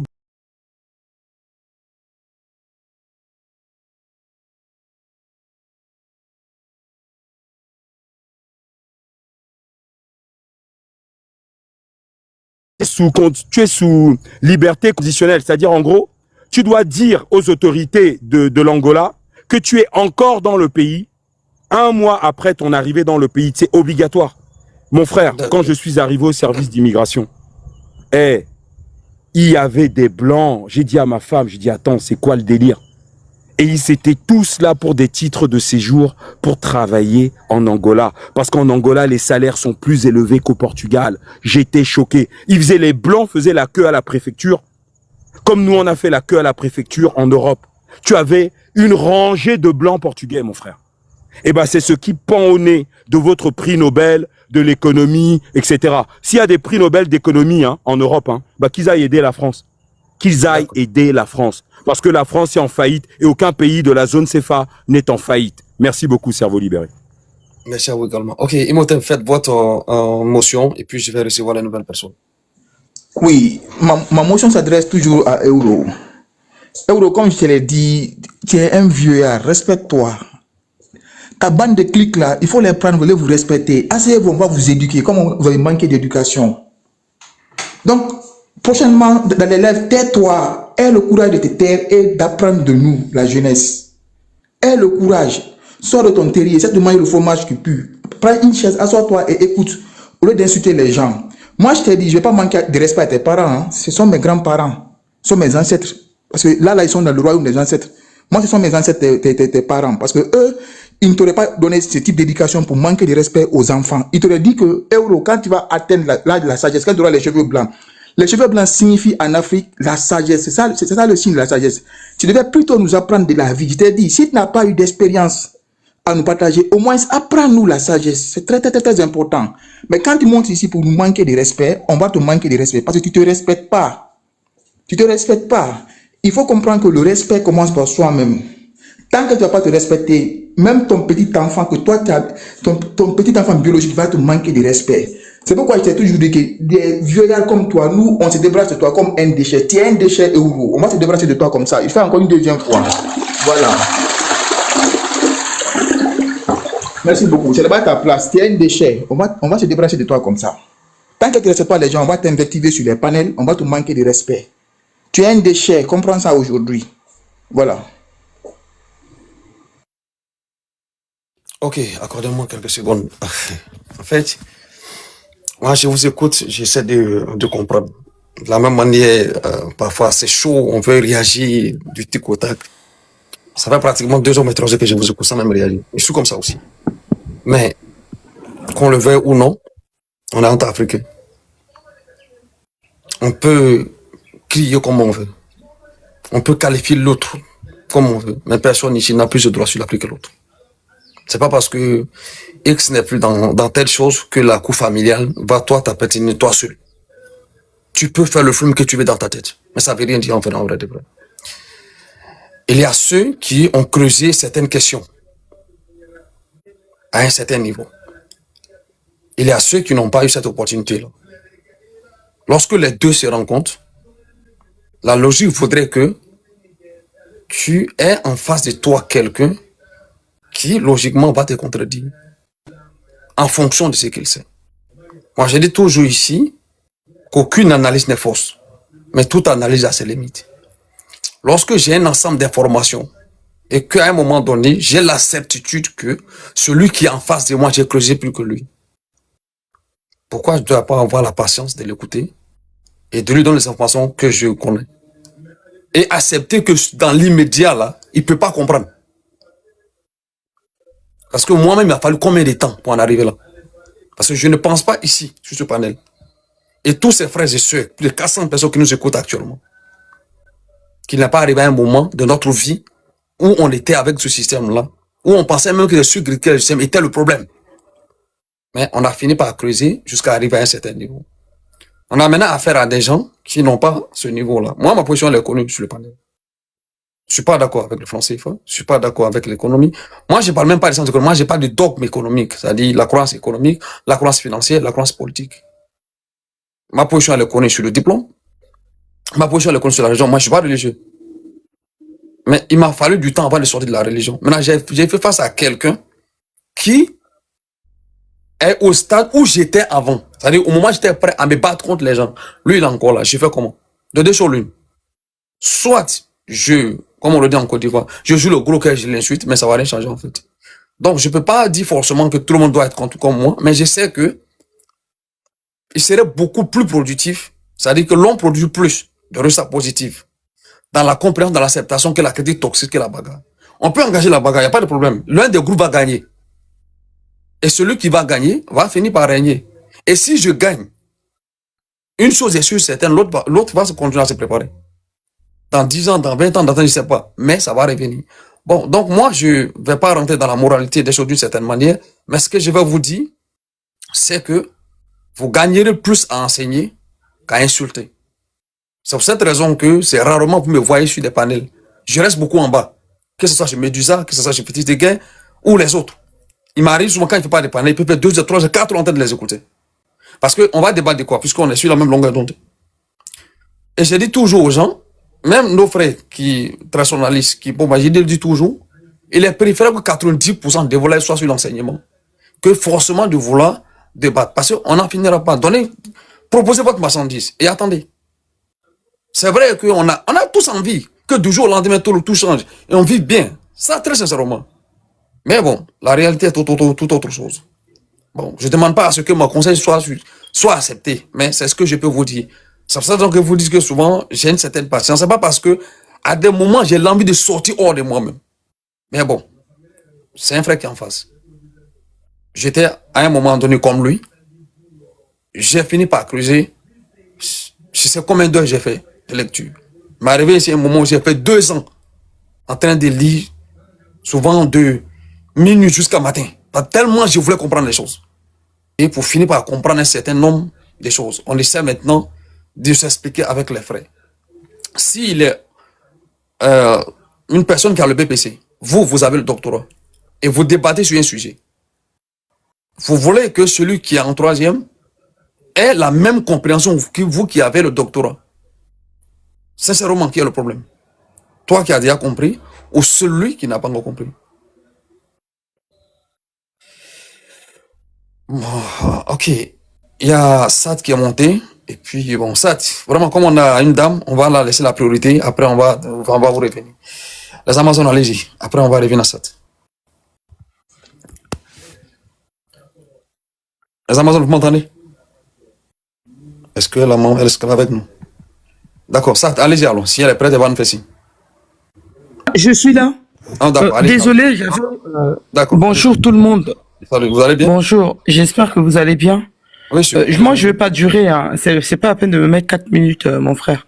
En fait, par rapport à John T, qui avait parlé d'une aide des États-Unis aux pays africains, en fait, malheureusement qu'il est descendu parce que j'aurais aimé en fait montrer une vidéo où aux États-Unis on voit des gens agoniser dans la rue avec la drogue du zombie. Et je me demande pourquoi cette aide-là, elle n'a pas commencé là-bas, quoi. Mais bon, malheureusement, il est descendu et c'est pas grave, je passe mon tour de parole. Au cas où, et en fait, c'était pour lui que je suis monté. Voilà. Merci. Merci à vous également. Ok, Sat, allez-y. Après, on va prendre un Tara qui est revenu et puis le frère Kabina. Sat, allez-y. Ok, merci. Bonsoir à tous. Pour moi, je vois que le thème est très important. Voilà. C'est un thème intéressant. Et chaque fois, je peux vous apprécier même pour les thèmes que vous balancez. C'est beaucoup plus constructif que certains thèmes qu'on voit ailleurs. Voilà. Donc, pour parler des sources de financement des activités, pour moi, je n'ai pas un diplôme en économie, voilà, mais je vais donner mon humble point de vue. Voilà, je sais que la Chine est une grande nation. On envie tous la Chine. Voilà, mais la Chine a une dette extérieure de 11 trillions de dollars américains. Dans les États-Unis aussi, c'est une grande nation, mais ils ont 38 000 milliards de dollars de dettes. Donc les nations s'endettent. Les nations ont des dettes. Dans la dette, pour moi, une nation peut s'endetter pour financer un projet de développement. Okay? Maintenant, pour nous, pays africains, je crois que lorsque on aura une indépendance financière totalement, par exemple, si on se libère, moi je suis au Burkina, si on se libère du franc CFA, on aura un meilleur contrôle de nos finances. Et ça va encore nous permettre de pouvoir mieux gérer nos finances. Et comme ça, les financements, les sociétés qu'on finance, par exemple, il y a des entreprises que le président a ouvertes pour fabriquer les tomates, les usines de tomates. Ça a été financé par les Burkinabés eux-mêmes. Donc si les pays africains commencent à adopter ce type de mesures-là pour se replier sur le peuple, et financer les usines, ainsi de suite, moi je crois que c'est une bonne option. Et ça va vraiment aider l'Afrique à se développer. Voilà. Mais je ne suis pas contre les dettes. Voilà. À mesure que l'État soit capable de rembourser une dette, les dettes qu'ils empruntent, moi je ne suis pas contre cela. Parce que les grandes nations actuellement, eux aussi ils ont des dettes. Voilà. Donc je vais m'arrêter là, comme il y a beaucoup de personnes. Merci. Merci à vous. Tara, allez-y. Après, on va laisser Kabila parler. Et puis, il y a le frère Doum qui est revenu. Bon, lui, il avait déjà parlé. On va pas souffler l'autre. Ouais, le frère. Ah, désolé, tout à l'heure, j'étais encore dehors. J'étais debout. Et pendant que j'écoutais les trucs que certains frères disaient là, ça m'a choqué. Donc, je suis venu à chaud. Et honnêtement, j'apprécie la cadence du live. Hein. Toi, tu es vraiment très patient, gars. Moi, je préfère même souvent rester soit en bas, soit j'évite même les lives maintenant. Je reste, je lis ma chose. Franchement, mon frère. Je lis ma chose, je m'occupe de ma femme. Je lui dis ce qu'elle doit suivre. Si tu ne suis pas ça, tu te casses. Mes enfants, je m'assure que les erreurs qui sont commises sur les autres ne se répètent pas. Comme j'ai dit tout à l'heure, qu'on commet les mêmes erreurs et après on est surpris de voir le résultat de gens qui sont lâches, qui sont hypocrites, qui sont endoctrinés. On est surpris de voir que voilà, ça ne peut produire que des gens incapables de gagner une guerre fondamentale. Donc, pour revenir au sujet, et ça rejoint les questions de souveraineté, hein, mon frère. Quand on parle d'entrepreneuriat dans nos pays, il faut le dire, hein, que ce soit par fierté ou par machin, nous sommes des colonies. Et nous sommes en guerre pour nous libérer. Tant qu'on ne sera pas libéré, nous sommes des colonies. Et les mécanismes, les institutions dans des colonies sont des mécanismes de contrôle. C'est-à-dire que ce soit sur le plan financier, monétaire, technologique, stratégique, même l'aliénation culturelle, l'école comme les jeunes parlaient là, même au niveau des ressources, que ce soit les ressources naturelles des pays ou les ressources humaines. C'est pour ça qu'on crée les conditions de misère pour que les plus intelligents et les plus aptes, même physiquement, fuient pour aller travailler pour l'Europe. Donc c'est un système, et un tel système, vous ne pouvez pas vous en sortir. Sur le plan de l'entrepreneuriat, les Africains entreprennent sur quoi? Regardez les domaines dans lesquels on entreprend. Vous allez trouver, les gens sont là, ils font des petits trucs, ils font les champs, ils cultivent les machins à gauche, à droite. Ce n'est pas mauvais. La plupart, c'est oh, la musique, je suis dans la musique, machin truc. Oh, je suis dans la danse, je suis dans le sport. Parce qu'on est des amuseurs publics. Nous, on doit toujours être en train de se trémousser nos fesses, nos seins et nos muscles. Ou alors courir derrière un sac en cuir rempli d'air. Les ballons, on est là à courir comme des imbéciles. Tu vois, voilà les domaines dans lesquels nous on entreprend. Tu vois un peu, on est influenceur, machin. Pourquoi? Parce que même quand tu entreprends dans et puis les produits, des contenus qui sont censurés sur leur plateforme. Parce que si ton contenu ne correspond pas, on le censure. Tu vois un peu? Ce qui fait que, qu'est-ce qui se passe? Si pour que tu entreprennes en Afrique, tu es dépendant du système financier de ces gens. Parce que c'est eux qui nous contrôlent. L'autre, le vieux, là, parlait de Swift et tout ça. Oui, Swift, c'est une arme. Tout ce que ces gars mettent à notre disposition dans les colonies, ce sont des armes. C'est-à-dire qu'à l'instant où tu ne fais pas ce qu'ils veulent, ils te sanctionnent et ils utilisent ça contre toi. Donc, entreprendre en Afrique dans ces conditions, sans étudier le contexte, comme on le fait ici déjà sur les panels et tout, comme on le dit là, mais c'est très grave. Et il y a des alternatives. Swift a été bloqué pour beaucoup de pays. Qu'est-ce qu'ils ont fait? Mais les gens te disent qu'il ne faut pas aller étudier. Si vous n'étudiez pas ces choses, comment vous les contournez? Il y a des gens qui ont réussi à contourner Swift aujourd'hui. Tu fais même un truc au pays en Afrique. Tu as des ressources pour te faire payer. C'est un problème, les gars te bloquent ça. Et du jour au lendemain, ils peuvent te bloquer les plateformes, les machins. Donc, on doit se cultiver, connaître ces choses et les contourner. Parce que tout ce que ces gens apportent, c'est une arme. Quand ils nous tendent quelque chose comme ça dans les colonies, quel que soit ce qu'on fait là, en fait, c'est que c'est un danger. Ils tiennent le manche et nous, on tient la lame. Dès que tu as déjà compris ça, tu étudies chacun de ces éléments, que ce soit les financements, que ce soit les machins, c'est une arme. Ils tiennent le manche, toi tu tiens la lame. Et dès que tu les déplaies, ils tirent le manche et ça, ils te coupent le bras. Donc, voir des vieux venir s'exhiber et féliciter que non, voilà, on doit rester, machin. Pourquoi dans l'entrepreneuriat des jeunes aujourd'hui, à part les domaines que j'ai cités, citez-moi des jeunes Africains qui ont créé une banque d'investissement qui soit autonome. Ça n'existe pas. Citez-moi une société de jeunes Africains qui ont créé, comment on les appelle, les entreprises qui font dans le trading des matières premières et qui sont milliardaires en euros ou en dollars parce que ces matières premières sont vendues en euros ou en dollars. Ça n'existe pas. On est dans des domaines bizarres où l'autre vend des bananes, l'autre vend des cacahuètes, l'autre vend des machins. Non, il faut on n'entreprend pas. Pour le moment, on n'existe pas. Nous sommes des esclaves sur nos propres terres. C'est ça la colonisation. Vous réduire en esclavage sur vos propres terres. On n'a accès à rien. C'est pour ça qu'on apporte le microcrédit, le crédit des microbes. Et les gens viennent nous féliciter ça ici. Donc, à peu près, c'est ce que moi, je voulais dire parlant de l'entrepreneuriat. Et c'est pour ça que d'autres partent prendre les fonds ailleurs. Ils sont juste des visages apparents, mais au fond, ils sont rien. Tu vois. Au fond, ils ne sont rien. Ils ne sont que des passeurs. Et ça, c'est dangereux parce que ça reste une arme. Merci beaucoup, cher frère. Merci à vous également.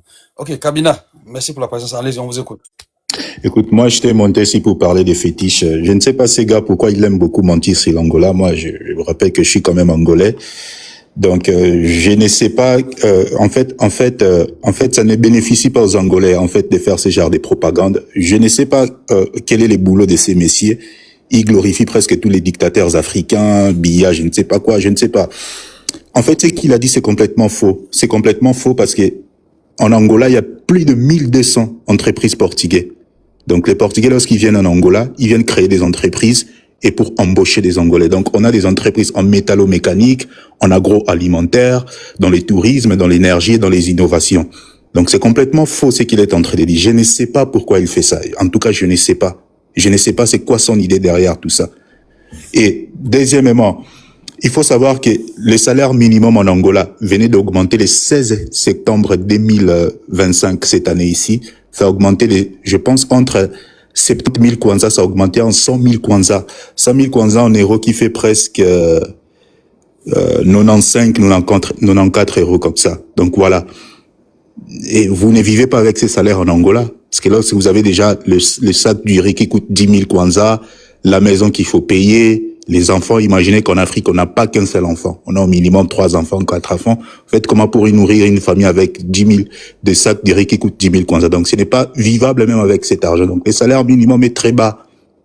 Et je vous rappelle, Cerveau, dernièrement, je ne sais pas si vous avez reçu cette information, l'Angola a fêté son 50e année de l'indépendance. Ils ont appelé l'équipe d'Argentine et Lionel Messi, qui a coûté à l'Angola 12 millions d'euros. 12 millions d'euros. Il y a eu des ONG, il y a eu des mouvements civiques angolais qui ont fait pression à l'équipe d'Argentine pour ne pas arriver en Angola, parce que ce n'est pas normal, un pays aussi pauvre comme l'Angola, où il n'y a pas à manger, il n'y a pas à boire, il n'y a pas d'eau potable, il n'y a pas du courant 24/6/24, faire appeler une équipe d'Argentine pour lui payer 12 millions de dollars. Donc, il y a eu des mouvements, et moi-même, j'y suis participé pour dénoncer cela, mais malheureusement, ça n'a pas réussi.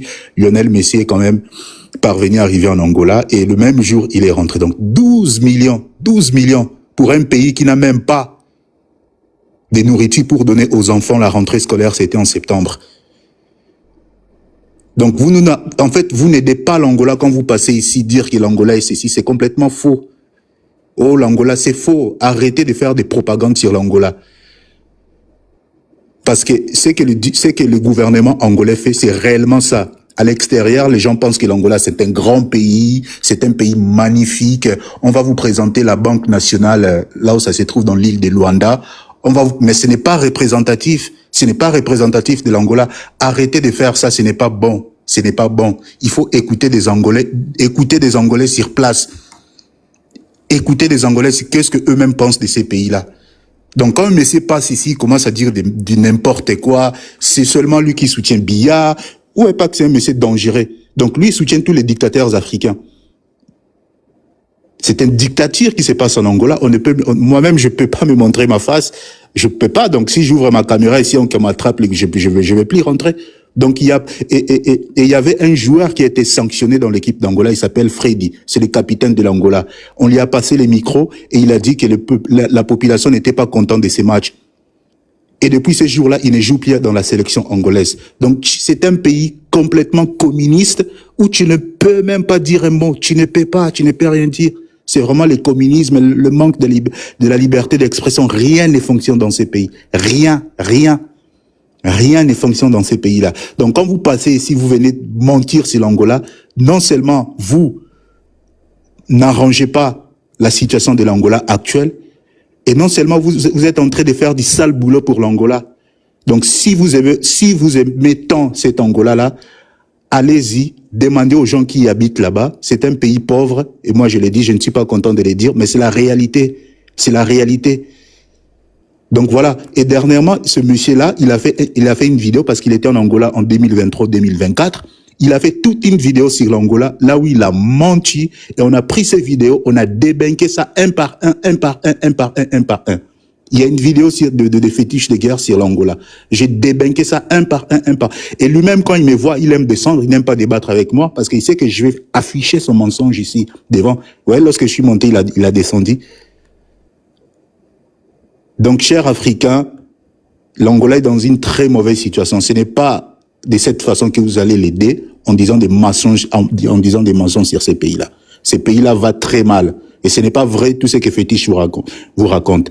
Allez-y demander aux Angolais sur place, ils vont dire qu'est-ce qui se passe là-bas. Et je pense même, il y aura une très grande guerre civile en Angola. Je vous rappelle, aujourd'hui c'est 24 novembre 2025. Les élections c'est en 2026. Dans une minute. Donc il y a une grande guerre civile qui va se préparer parce que les gens en ont marre. Tellement marre, et les gens en ont marre. Donc la guerre civile, oui, ces pays-là est avoué à la guerre civile. C'est ça qui va se passer. Merci. Merci beaucoup, grand. Hassan, est-ce que tu veux réagir ou on laisse les deux nouveaux monter et dire quelque chose? 3 minutes, après, bon.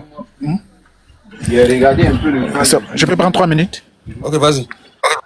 Ok. Donc, ça vaut, je disais, en fait, je pense que quand on a l'information, on a la solution. Il ne s'agit pas, peut-être pour moi, c'est vrai. Aujourd'hui en Afrique, même ceux qui ne sont pas partis à l'école, même ceux qui n'ont pas fait de l'économie, nous tous savons aujourd'hui le problème des francs CFA. Même nos parents qui sont au village, ils savent un peu aujourd'hui la lutte un peu, plus ou moins, ce que l'Afrique tente de faire. De quoi l'Afrique se plaint. Depuis matin, là, le sujet est là.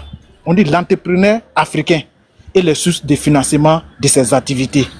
Du banditisme bancaire à nos propres sources de financement. Et c'est dans ça qu'on était depuis matin. Et on avait des propositions, on a fait des propositions, on a fait des solutions, des propositions, et donner un peu ce que nous savons, ou soit ce qu'on fait.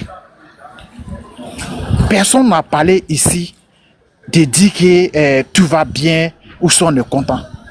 Maintenant, on est resté dans ça, il y a des gens qui sont venus qui disent pourquoi nous on dit ça, pourquoi, soit la solution qu'on présente, pourquoi on peut même faire ça. Parce que non, pour eux, il faut tout arrêter d'abord, il faut chasser les autres avant de se mettre au travail. Si c'était ça le sujet, on aurait peut-être, tu aurais un titre, mais ici on parle d'entrepreneuriat. Quelle solution? Qu'est-ce que nous faisons? Qu'est-ce que les jeunes font pour démarrer? Il ne s'agit pas d'avoir des informations, ce que les gens font, ce que ils chaque fois passer le temps à réciter ça, à réciter ça, et ne rien faire. Pour moi, quand on a une information veut dire solution.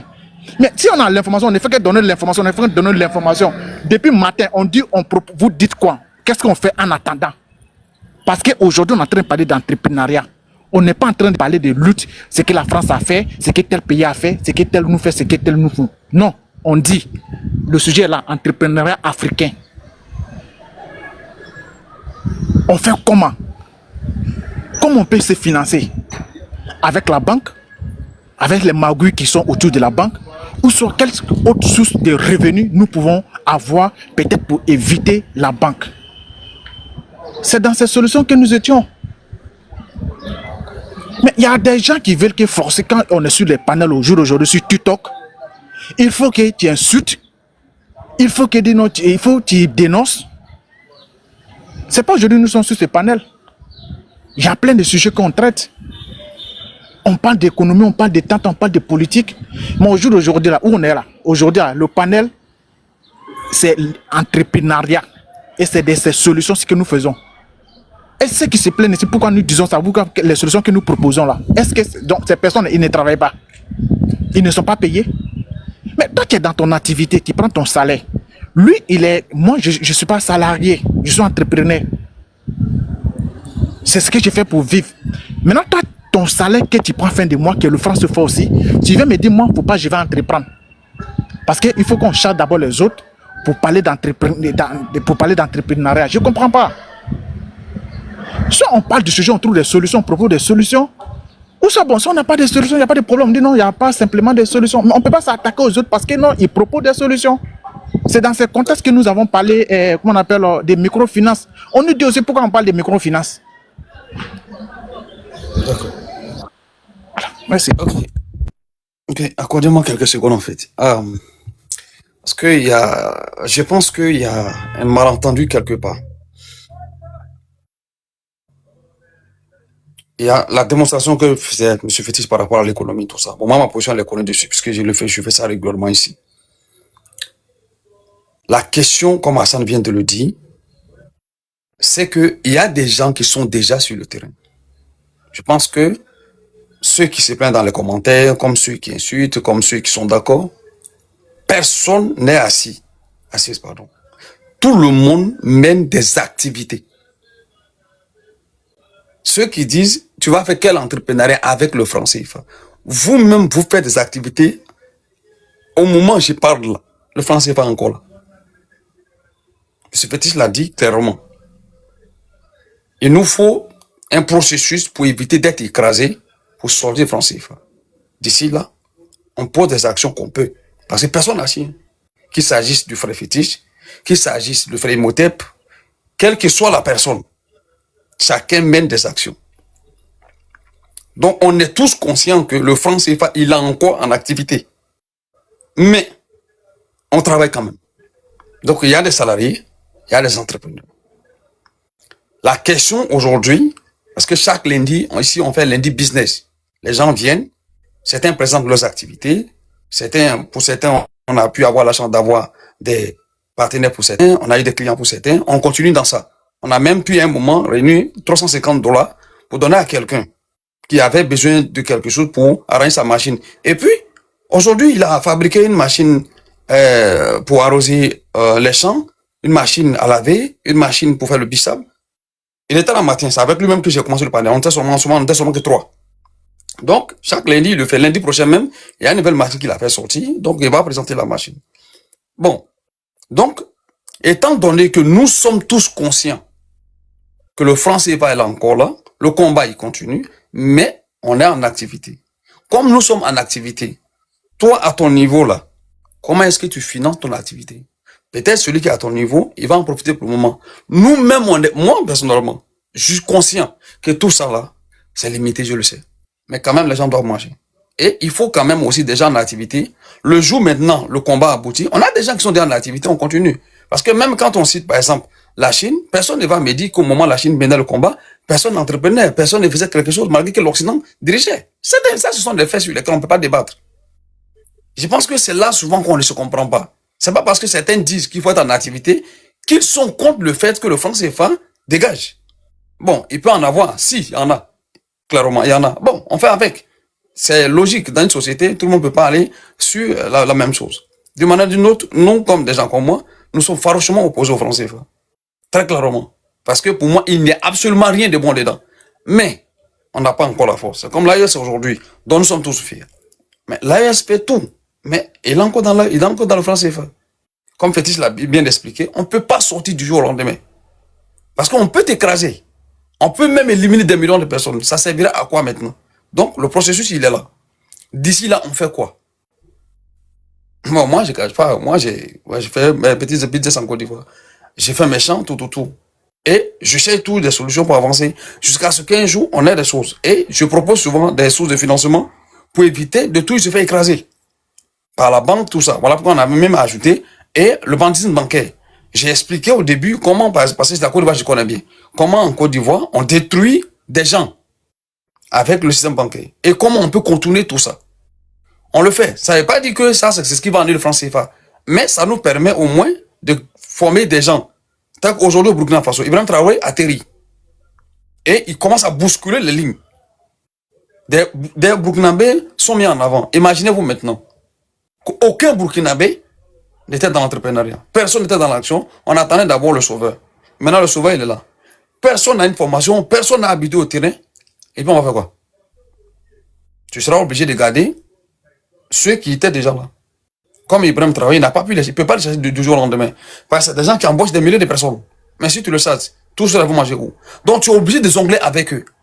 Donc, d'ici dans nos pays, là, on est des présidents. C'est ça qui est le choix. Hein, qui vont bousculer les lignes. Il faut des Africains qui sont déjà aguerris.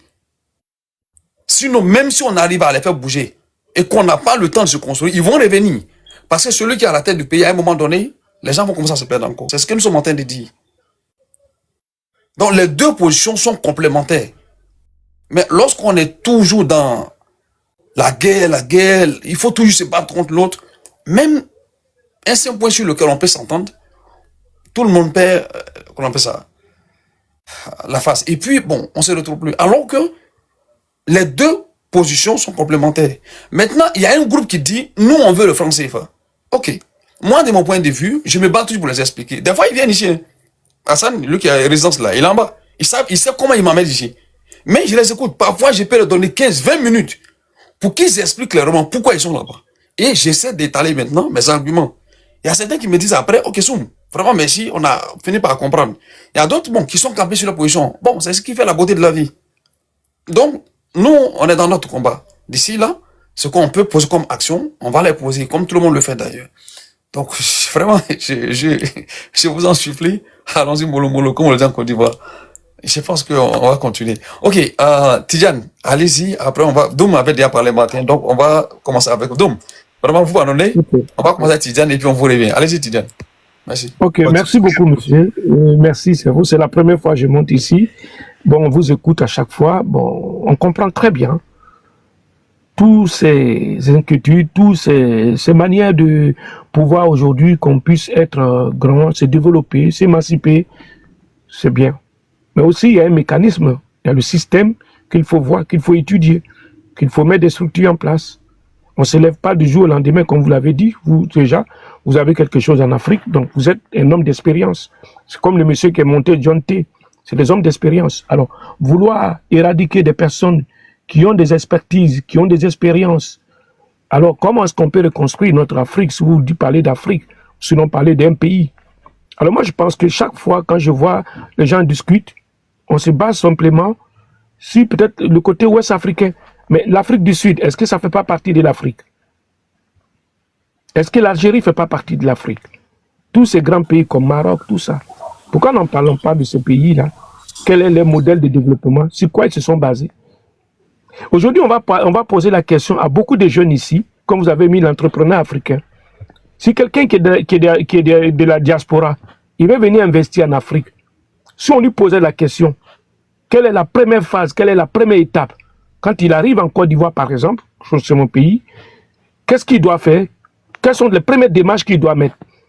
Et comment se fait-il qu'un Européen, quand il vient en Côte d'Ivoire, il n'a pas d'amis, il n'a pas de connaissances, il prend seulement l'hôtel, le lendemain, il sait où s'orienter. Mais beaucoup d'entre nous ici ne savent même pas comment on crée une entreprise, comment on devient entrepreneur. Moi, je pense que ce sont ces éléments-là, il faut initier la jeunesse et les orienter, les dire que voilà, que de critiquer, que de dire des choses souvent qu'on ne sait pas. On parle des ressources africaines, j'ai vu un monsieur qui est monté, qui parle de l'or, qui parle de on attend, mais il y a des ressources qui nous manquent, nous, en tant que continent africain, d'ici peu. Et ces ressources-là, il faut les connaître.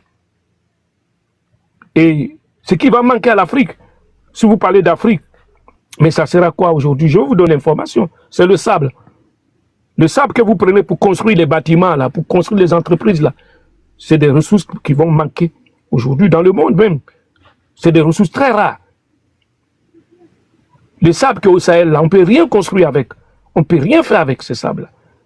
Donc voilà un peu beaucoup de réalités. Il ne faut pas être trop d'illusions et avoir d'esprit. Non, il faut venir, il faut avoir les pieds sur terre et étudier, créer des éléments. Par exemple, moi, je suis en France. Quand vous voyez la France là, qu'est-ce qu'ils sont en train de faire aujourd'hui? Il y a le Paris-Saclay, comme le Silicon Valley qui est en train d'être construit. Mais qu'est-ce qu'on est en train de faire? Le soft power, quand on parle de soft power, on n'est plus dans ce que vous êtes en train de dire. Soft power, ça veut dire qu'ils ont compris qu'il faut aller dans ce côté-là. Créer de ces grandes écoles, de ces grandes entités où la jeunesse va venir se former. On a ceux qui sont en France, Polytech, tous ces endroits-là, vous voyez, toutes ces grandes écoles-là.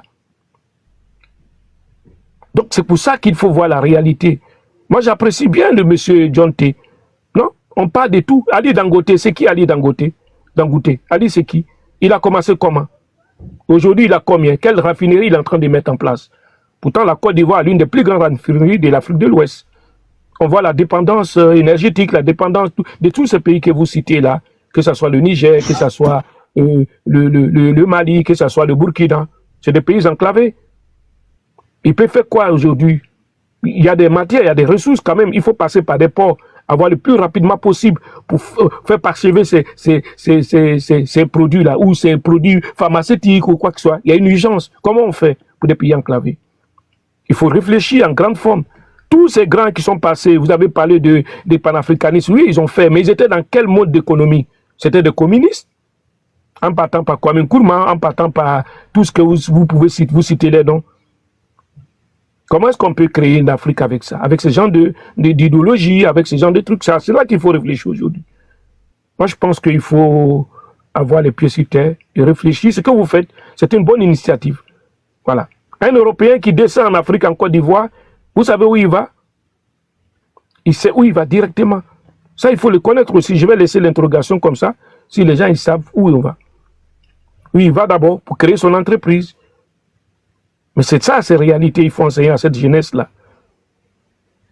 Que parce qu'il y a des trucs qui sont en place qu'on ne peut pas les bousculer comme ça, du réveil de la main. Et ça, c'est très important pour nous, pour des jeunes montants. Voilà. Je vous en remercie. Et merci encore, une fois de plus. D'accord. Voilà ce que j'avais à vous dire. Ok, Doum, allez-y. Après, on va revenir à mon frère ivoirien. Déposez. Doum, vous m'entendez? Est-ce qu'il a coupé son téléphone? Doum.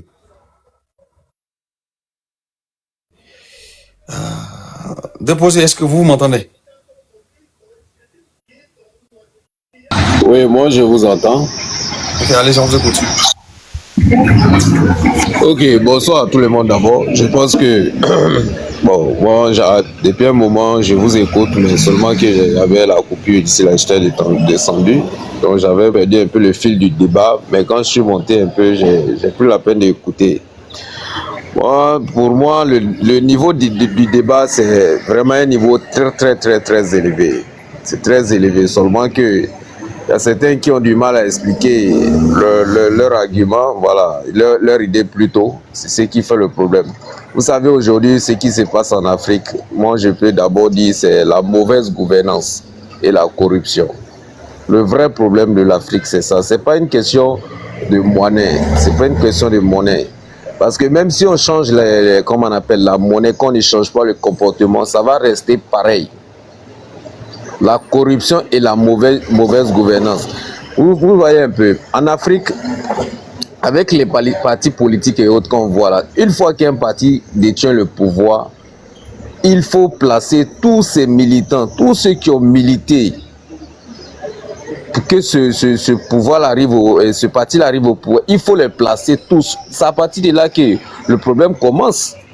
Il faut les placer tous. Donc comme ça, on va commencer à dilapider les fonds de l'État avec les multi-postes, des postes qui ne servent à rien parfois. Vous comprenez un peu. Et tu vas trouver aussi une seule personne à lui. Oui, bonsoir. Non, c'est qu'on a, c'est l'autre. Dehors là. S'il vous plaît, vous passez la parole à une personne. Une minute, s'il vous plaît. Doum, vous êtes revenu? Ok, Monsieur Héros, je pense qu'on va reprendre avec vous. Après ce que le frère a dit en ce qui concerne la corruption et puis la monnaie, moi je vais revenir dessus en fait. Monsieur, allez-y. Mais en même temps, oui, mais Monsieur Soumaro, c'est ça la complexité de ce genre de panel. Parce qu'en réalité, des sujets qui ont été abordés à un instant T, beaucoup n'étaient pas là. Mais maintenant, bon, si on en arrive à répondre à certaines personnes, parce qu'ils estiment que, oui, il y aurait des arbres qui sont proches l'une de l'autre, donc cela pourrait permettre potentiellement à un singe de pouvoir sauter. Mais il suffit juste de tomber sur un arbre épineux et le singe connaîtra sa place. Donc au bout d'un moment, il faut répondre à certaines personnes. Parce que certains ici, nous avions débuté la question de l'entrepreneuriat. Vous n'étiez pas là, j'ai descendu, éternel optimiste, parce que j'ai bien vu qu'il était en train de diriger le débat vers la question du CFA. Je l'ai descendu. Mais bon, vous avez repris les choses et Fétiche est venu et on a vu ce que... Et surtout, le problème, c'est cette horde de charognards qui l'ont suivi et qui sont montés pour insulter. Donc du coup, c'est normal qu'on insulte en retour. Vous aurez beau dire tout ce que vous voulez, mais n'empêche que face à certains ignorants, il faut pouvoir dire les choses. Il y a quelque chose que ce monsieur-là, parce que il y a un problème aujourd'hui. C'est-à-dire, c'est seulement ce que nous maîtrisons que nous disons. Mais ce que les autres voient, tu n'en sais rien. Et c'est ça la problématique de ceux qui ne vont pas essayer de prendre les informations. Aujourd'hui, vous allez du côté du Mali. Avec 26 000 en 2015, il est arrivé à plus de 400 millions de chiffres d'affaires en 2 ans. Bertin Dakuo. De l'autre côté du Bénin, des gens comme celle qui a créé cette plateforme pour pouvoir en quelque sorte enregistrer les informations concernant les dossiers médicaux des gens. Quand elle l'a mis sur pied, c'était parti de 1 ou 2 personnes. Jusqu'aujourd'hui, elle fait plus de 150 000, si je ne me trompe pas, d'utilisateurs qui permet de relier dans 7 pays ou 6 pays de l'Afrique, qui permet de relier beaucoup de docteurs pour qu'il n'y ait pas de soucis. Donc, la notion de l'entrepreneuriat, il y a certaines personnes qui le mettent en place. Au Nigeria, n'en parlons même pas. N'en parlons même pas. Vous allez aujourd'hui au Nigeria, mis à part bien sûr des gars comme Dangote, il y en a une multitude de jeunes aujourd'hui qui se sont lancés dans ce qui est de l'ordre des finances, dans ce qui est de l'ordre de comment connecter les gens pour pouvoir mettre sur pied des plateformes pour aider la diaspora à s'intégrer beaucoup plus facilement au Nigeria. Il y en a, c'est pas comme s'il n'y en a pas. Donc du coup, le fait qu'on vienne me dire ici, tant qu'on utilise une monnaie spécifique, alors on pourra rien faire. C'est une façon de dire, vous êtes des partisans de moindre effort. Vous ne vouliez rien faire dès la base. Aujourd'hui, si quelqu'un comme, je ne sais pas, oui, bien sûr, c'est beaucoup plus facile d'aller taper sur lui. Quand il quitte le Cameroun depuis plus de 10 ans, plus de 107 milliards. Il a mis dans l'hôtel intercontinental de l'autre côté de Genève. Il a fait tout cela avec quelle somme? Bien sûr que c'est toujours avec le CFA. Donc c'est trop facile de venir aujourd'hui et de nous dire cela. Et même, il y a ce monsieur qui était monté tout à l'heure, monsieur Didier, qui a eu cette idée magnifique en disant ceci. Nous pouvons contourner même la question du CFA. La question, oui, de cette monnaie-là. Moi, je suis au pays, j'ai besoin d'un matériel qui se trouve de l'autre côté de la France ou de l'autre côté. Et qu'il y a certaines âmes qui sont généreuses, qui ont essayé de mettre en place une sorte de plateforme qui est tout à fait à l'image de quelque chose comme Airbnb. Mais puisque j'ai mon CFA là-bas et que j'ai un problème de conversion et tout ce qui va avec, il suffit juste de regarder sur cette plateforme s'il y aurait potentiellement quelqu'un d'autre qui veut, en quelque sorte, lui, rentrer au pays, investir et qui aurait besoin du CFA.